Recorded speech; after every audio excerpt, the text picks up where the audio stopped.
এক গ্রামও একটা চুরি করতেছে যে 42 বছর ধরে। কয় বছর? কথা বলে কয় বছর? 42 বছর একটা মানুষের টেম্পার থাকেনি। তো চুরি করতে করতে করতে করতে তো সুইটাবালা চুরি করছে। 42 বছর ধরে তো চুরিও করে। মিনিমাম তার বয়স তো 52, 53, 55, 60-এর নিচে না। তে এর ভিতরে 2বার ধরা পড়ে গেছে গা। তো মনে মনে কয় বেড়া কত চুরি করলাম, জীবনে কেউ ধরে রাখতে পারলো না, ফাল দিয়া খাল ফাড়ি গেলাম গা। আজ যে আমি ধরা পড়ে যাই চুরিটা বুঝে আর থাকতো না রে, আমিও গেলাম চুরিটাও বুঝে বিদায় হইব। এই চিন্তা করে বেড়ায় ফুতের চুরি হিয়ানের নিয়ত করছে না। এই জিনিসটা থাকার দরকার আছে তো সমাজের ভিতরে। এটা ওয়ারির সূত্রে তারি দিয়া যে নিয়ত করিয়া তার লাগিয়া সাফিতলা বাজারে গিয়া টাইট কালা হাফ প্যান্ট বানাই আনছে, নিচে দিয়ে লিপস্টিক লাগাই না যেন তারে হাফ প্যান্টও ধরলে এতে যেন চুরি আবার ইয়া পড়তে পারে। এইরকম টাইট হাফ প্যান্ট বানাইয়া তারে চুরি মুহি হিয়াইতে আছে। তো তারে লইয়া বাহে ফুতে চুরি করে ফুতেরে লইয়া বাপে চুরির যাইব। তো এবার আর মনটা ডর করতে আছে। তে পয়লার দিন ধরা খাইয়া লাইলে তার মনোবলটা ভাঙ্গা যাইব গা। তার জন্য ধরা না পড়ে একটু দোয়ারও ব্যবস্থা করা দরকার আছে। সাফিতলা বাজারও এই সুরে আইনা সেটা 2 কেজি বাতাসা লইয়া ইমাম সাহেবরা কানে কানে কইছে যে হুজুর একজনের একটা গোপন ইচ্ছা আছে, এবারে দোয়া করাইব বাতাসা আনছে। উদ্দেশ্য কি এটা তো আর কইছে না, এটা তো কোনের মতো না। তো ইমাম সাহেব নামাজের পরে যায় সবাই বইসেন, একবার গোপন ইচ্ছা আছে, মনে একটা গোপন ইচ্ছা, আল্লাহ এই সবাই বইসেন, দোয়া আছে, তাবারুক আছে, বাতাসা আনছে। সবাই যখন বইছে হুজুরে দোয়া করতেছে, আল্লাহ একজনের গোপন মনের আশা আছে, তুমি দোয়া ওনার মনের আশা পূরণ করে দাও। হেতে ফিসিরটা কয় হুজুর রাইতরা যেন একটু আন্দাইট থাকে, দোয়া করেন রাইতরা যেন একটু। তো ইমাম সাহেব মনে করছে তে বুধে কবিরাজি ওষুধ খাইব, আন্দাই রাইতে হইলে আমাবস্যা হইলে বোধের সুবিধা হয়। তো হুজুরে দোয়ার ভিতরে কইছে আল্লাহ রাইতরা কত আন্দাই কইল, ফিসি দিয়ে কয় ফটা মেয়াগো যেন থাকে। তো হুজুরে আবার কইছে আল্লাহ কয় ফটা মেয়াগো লেলিরা বাতাসটাও দিত। তো কইয়েন আল্লাহ এই বাতাস লেলিরা বাতাস কয় ফটা মেঘ আন্দাই, এই দোয়া টোয়া করছে। তে তাই চুরি করতো যাইতে আছে, শুক্রবারে দোয়া টোয়া হইছে, মনে একটা সাহস পাইছে। শনি রবিবারের দিকে চুরির যাওয়ানোর কথা। তো তে বাপের জিগাইতেছে আব্বা এই চুরির ভিতরে কি আমি পয়লার দিনে ঘর ঢুকালাম? কাও না, পয়লার দিন ঘর ঢুকালাইবা তুমি? এটা কি শয়তানি মনে করছো? এটা একটা শিল্প না, এটা এটা একটা সিহন কাপ না, এটা তুমি পয়লার দিন ঘর ঢুকালাইবা। তুমি প্রথম দিন গাড়াত থাকবা, আমি ঘর যায়াম, তুমি খালি সাইড ফাইল চাইবা। আর যদি দেহ কেউ আইয়ে তুমি অন্য ফাইল চাইয়া কইবা আইয়ে রে, এইটাই তোমার কাম, আর কোনো কাম নাই। বেড়ায় তো চুরি করতো, ঘরের কাছে গেছে, ফুতেরে 4 বস্তার মুড়ো দাঁড় করাই দিয়া গেছে। হেতে 4 ফাইল চাইতে আছে। এর ভিতরে হেবাটা হিন কইরা মাথাটা মাত্র ভিতরে দিছে, ঘরে ঢুকবো এমনটা মেতে চিল্লান দিছে আইয়ে রে, আইয়ে রে কইছে। পরে হেবাটা উঠতে দিছে দৌড়, দুজনে গিয়া সেরা এই সাফিতলার পশ্চিম দিয়া কিতানা গ্রামটা ফুসকুনির পারে এই রাস্তার মুড়ো গিয়া বাহ হয়ে গেছে, হেগুল দিয়া ফুতে গেছে, এগুল দিয়া গিয়া সেটা ফুতেরে জিগেছে, ফুত কে আইয়ে? সালে চোখের পানি ছেড়ে দিয়া কয় আব্বা আপনি যে আমারে দাঁড় করাই দিয়া গেছেন, আমি ডাইনে চাই, বামে চাই, সামনে চাই, পিছনে চাই, দেখি কেউ আসে না। আপনি তো ঢুকতে আসেন, আমি কেউ আইয়া না, সবাই ঘুমায়। হঠাৎ করে আকাশের দিকে আমার নজর গেল। আকাশের দিকে নজর যাওয়ার পরে আমার মনে হইল ডাইনে বামে সামনে পেছনে কেউ আসে না, কিন্তু আকাশ থেকে কে যেন আমি আর আপনার দিকে তাকাই রইছে।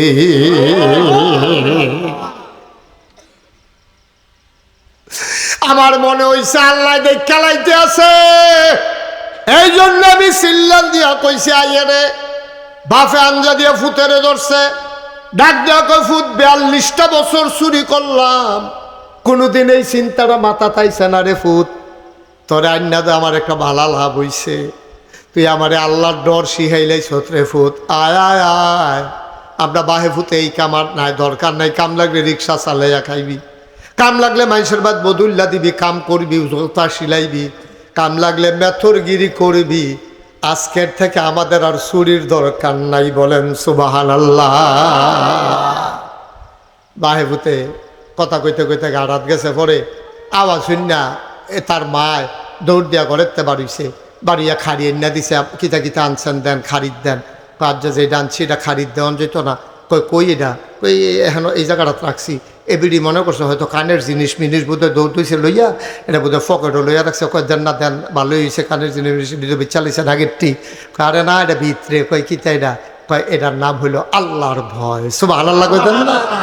তোমার ফুতের হলো একটা উপকার হইছে, আমার কলজার ভিতরে তে ডট ডুহাই দিছে, আমি আল্লাহরে চিন্না লাইছি, আমিও না আমার ফুতেও না, আজকে থেকে আমাদের চুরি বন্ধ। এই জন্য আমি বলি পুলিশের পাহারায় বাংলাদেশ সুন্দর হবে না, চৌকিদারের পাহারায় বাংলাদেশ সুন্দর হবে না, নাইট গার্ডের পাহারায় বাংলাদেশ সুন্দর হবে না। বাংলাদেশের 18 কোটি মানুষ কলিজার ভিতরে যদি আল্লাহর ভয় থাকে তাইলে বাংলাদেশ সুন্দর হবে, নাইলে ফির সাবন যাব, লাট সাবন যাব, ইমাম সাবন যাব, বাংলাদেশ সুন্দর বানানো যাবে না, ঠিক কিনা? বাংলাদেশকে সুন্দর বানাইতে হলে আমাদের সবার ভিতরে আল্লাহর ভয় থাকতে হবে। আল্লাহর ভয় নাই বলেই একবার ক্ষমতা পাওয়ার পরে 17 বছর জোর করে আঁকড়ে থেকেছে, তাদেরকে নামানো যায় নাই, ঠিক কিনা বলো? কারণ হলো কলজাত আল্লাহর ডর নাই তো, যে আল্লাহ জিগাইলে আমি কি জবাব দেন, এই চিন্তা তোর মাথা তাইয়া না। এর লেগে যেমনে মন্দির এমনি আগের রাত পরের রাত দিনও যেমনে পড়ছে আমি তুমি মিল্লা জিল্লা এরকম একটা কারবার গড়াইছে। আল্লাহর ভয় নাই বলেই রাস্তার গম আসছে, টাকা আসছে, বড় বড় প্লট আসছে। ভাই একজন মন্ত্রীর বেতন কত, একজন এমপির বেতন কত, হাজার হাজার কোটি টাকা আমার দেশ থেকে পাচার হয়ে গেছে। বাংলাদেশের মন্ত্রী এমপি শিল্পপতি টাকাওয়ালা ওদের সেকেন্ড হোম হয়ে গেছে মালয়েশিয়ায়, নাইলে কানাডার বেগম পাড়ায়, ঠিক কিনা কও? এই টাকা তাদের হালাল টাকা না, এই টাকা তাদের কামাইর টাকা না, এই টাকা আপনার টাকা, এই টাকা আমাদের টাকা, এই টাকা আমাদের সবার টাকা, ঠিক কিনা কও? হাজার হাজার লক্ষ লক্ষ কোটি টাকা বাংলাদেশ থেকে গরিব একটা দেশ, ছোট্ট একটা দেশ, এটার ভিতরে পাচার হয়ে গেছে। কারণ কি? কারণ হলো আল্লাহর ভয় আমাদের অন্তরের ভিতরে নাই, ঠিক কিনা কর? আল্লাহর ভয় না থাকলে তাই হয়। আপনি কি আর হালাল কি আর হারাম যা ফাইতেছেন খাইয়ে সুইটালাইতে আছে, কিন্তু আপনি যদি চিন্তা করেন হালালটা খাওয়ান যাইব হারামটা খাওয়ান যেত না, তো হয়তো আপনি লাইল ঠেলতে ঠেলতে আরেকবার খেতে ঢুকতে পারতেন না। আপনি যদি চিন্তা করেন হালালটা খাওয়ান যাবে হারামটা খাওয়ান যেত না, তো হয়তো আপনি দোহান বাহি খাইয়া ঘুরাইতেন না। কারণ আপনি দোহান বাহি দিছে যে এইটাই তো বেশি, এরপরে আপনি আবার ঘুরাইবেন, এটা তো জঘন্য খারাপ। এই জন্য কি করতে হবে? অন্তরে ভয় থাকবে কার? আল্লাহ। কথা কথা ভয় থাকবে কার? এই আল্লাহ আপনার নামাজ দিছে, এই নামাজটা আপনি পড়বেন, এটা পড়লে আপনার লাভ, এটা না পড়লে কেউ কোনো লস নাই, লস হইল আপনার। রোজা রাখলে আপনার লাভ, রোজা না রাখলেও লস আপনার। সমাজের কেউ এর কিচ্ছু হইতো না। আপনি করে এই সাফিতলা হগলে মিটিং কইরা সমিতি কইরা আপনার যদি নামাজ ছাইড়া দেন, মনে করেন না কালকে সূর্যটা ফুবিদে কত দেরিতে উঠবো, সূর্যের টাইমে সূর্য উঠবো, সূর্যের টাইমে সূর্য ডুববো, লস হইব আমরা, ধরা খায় আমরা, ঠিক কিনা কম? তাহলে অন্তরে ভয় থাকবে কার? তাহলে আল্লাহর ভয় নিয়ে আমরা প্রতিটা কাম করা, এটা হলো আল্লাহর হক। আমার ধারণা আল্লাহর হকের জন্য বাংলাদেশের মানুষ বেশি আটকাইতো না। কারণ আপনি মনে করেন এক ওয়াক্ত নামাজ ছাড়ছেন না, ছাইড়া দিছেন, শয়তানের ফেরো হইরা, শয়তানে বুদ্ধি টুদ্ধি দিয়া। শয়তান তো আবার দুই জাতের আছে, মিনাল জিন্নাতে ওয়ান নাস, জিন শয়তান মানুষ শয়তান।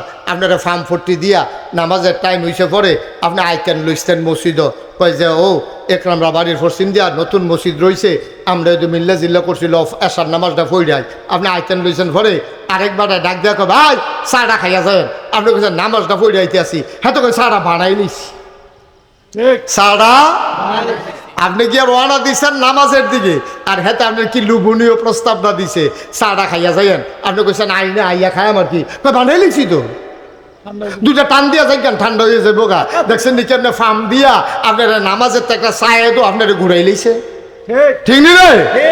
একটা চায়ে আপনার ফরজ বিধান নামাজটা সরাই লিছে। এখন কোনো কারণে কারণে মনে করেন নামাজটা সুইটটা গেছে গা, ফরের রক্ত মসজিদও গিয়া কলজারে বেড়ে সিনসিন শুরু করছে, লার হইয়া ফইরা হগলে বাড়ি গেছে গা, আল্লাহ কইয়া সেটা একটা সিল্লান দিয়া সোহের ফানিটি বড়বড়াইয়া সাইডা দিছেন। আপনি এমন হাউমাউ করে কান্তাছেন, আল্লাহ ও আমি যেই একটা ভুল করছি, আমি নামাজটা সাইডা দিছি একটা চায়ের ফামো ফইরা, আল্লাহ জীবনে আমার আর চা লাগতো না, চায় আর জীবনে কাম লাগলে খাইতাম না, এরপরও নামাজ আর ছাড়াইও না, যেটা সাইডা দিছি এইটা ভুল করছি। আল্লাহর নবী কি তো কিছু শুনছে? আল্লাহর নবীও কয় কেউ যদি পাহাড় পরিমাণ গণনা করে, কি পরিমাণ? কতক্ষণ নাকি কি পরিমাণ?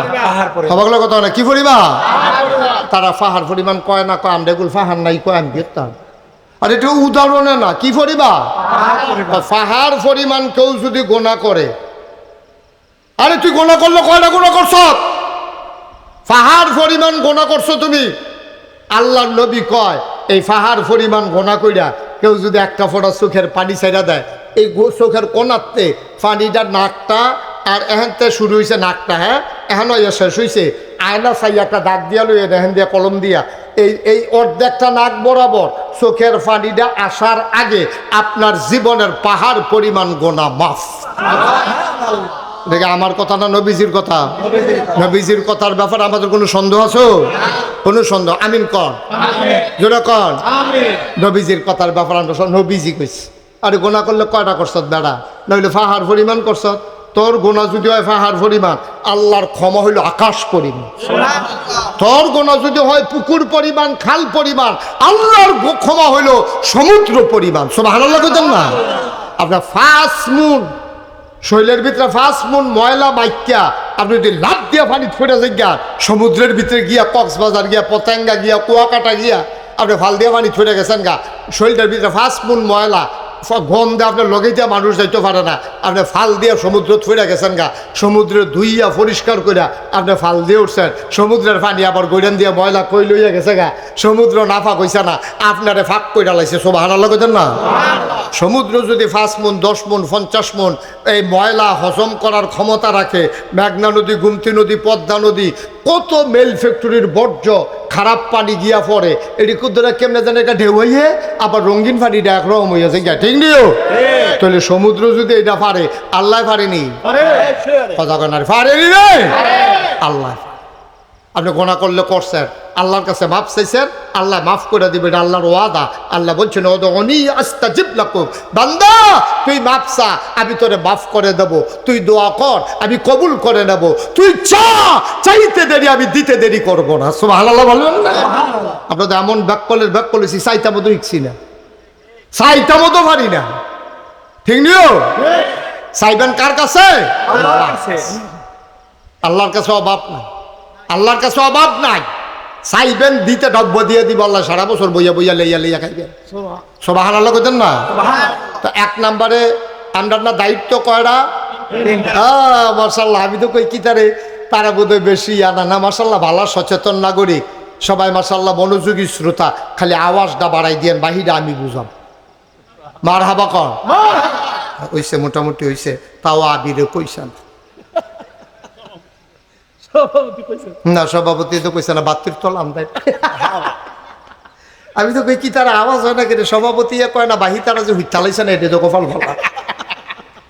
মারহাবা কর। তাইলে আমরা চাই আমরা কার কাছে? তাইলে আমরা না দায়িত্ব কয়টা? কষা লাগবে লিছি তো, একটা তো ঠিক বাতাল করে লাইছি ইনশাল্লাহ। অন্তকে কি আমরা রোজা ছাড়া, রোজা ভাঙ্গা, নামাজ ছাড়া ইনশাল্লাহ? সবাই কোন আমিন। আচ্ছা, এবার আইন 2 নম্বরে হক করলে ইবাদ, বান্দার হক। কার হক? একটা গেল আল্লাহর হক। এখন বান্দার হক কি? বান্দার হক কি? মানে বান্দায় যেটা ফানা, এটা বান্দারে দিয়া দাও।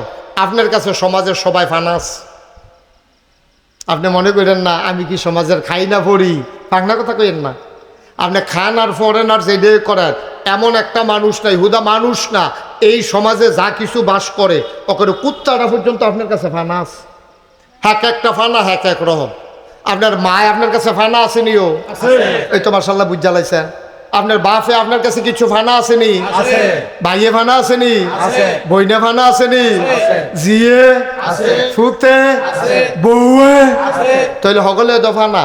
ওই যে বাড়ির ঘাটার যে দোকানটা, তেও আপনার কাছে ফানা আছে, তেও আপনার কাছে ফানা। খালেদ হেইফারের মানুষটা, তেও ফানা। ভগিন্নি বেটিটা, এবিডিও ফানা। ফালাকুত্তারা, এবিডিও ফানা। আপনার গরুটা, এইটাও ফানা। সবার কাছে আপনি দেনা। আচ্ছা, আপনি একটা কই করে ছুটুটা কই, কুত্তাটাই কিতা বানা? কুত্তাটায় তো আপনার আশায় তো আপনার আবার থাহে। আপনি যে আড্ডিটা বেড়াইয়া দেন না, এটা দিয়ে পানি থালাই দেন, কুত্তাটা ডুবাইয়া কি আড্ডি তুললে খাইতে পারে? তা আপনার কাছে কুত্তাটা আড্ডি ফানা, গুস্ত ফানা না, আড্ডি ফানা। কিন্তু এই আড্ডিটা আহা হা, কথা তো মনে পড়তেছে খালি কইলিতা। ওই যে নবীজি কইছে তোমরা যখন মাছ খাইবা, খেয়াল করেন সিহন কথা, মাছ খাইবা গুস্ত খাইবা তো কাঁটাটা থাকবো আড্ডিটা থাকবো এটা পানি থালাইও না। আর দুই না যে বলটা এটার ভিতরে তো পানি আছে, আমরা দেশে অনেকে দেখবেন আর দুই না বলটার ভিতরে জুডা ফালাই নিও, হাদিসে নিষেধ আছে, হাদিসে নিষেধ। আচ্ছা কেন আড্ডিকে আমি খায়া পানি থালাইলে কি উগরা থালাইলে কি? আল্লাহ নবী কো আড্ডি তুমি খাইতা না কিন্তু খাওয়াই না আছে। সুবহানাল্লাহ কয় না, তুমি খাইতা না আড্ডি খাওয়াই না, গড়ে গাড়াত বইয়া রইছে। তুমি হাড্ডি খাবা না, তুমি মাছটা খাবা, কিন্তু তোমার মাছের কাটা খাওয়ার জন্য তোমার টেবিলের নিচে বসে আছে বিড়াল। তুমি হাড্ডিরা খাইছ খাবা না, গোশত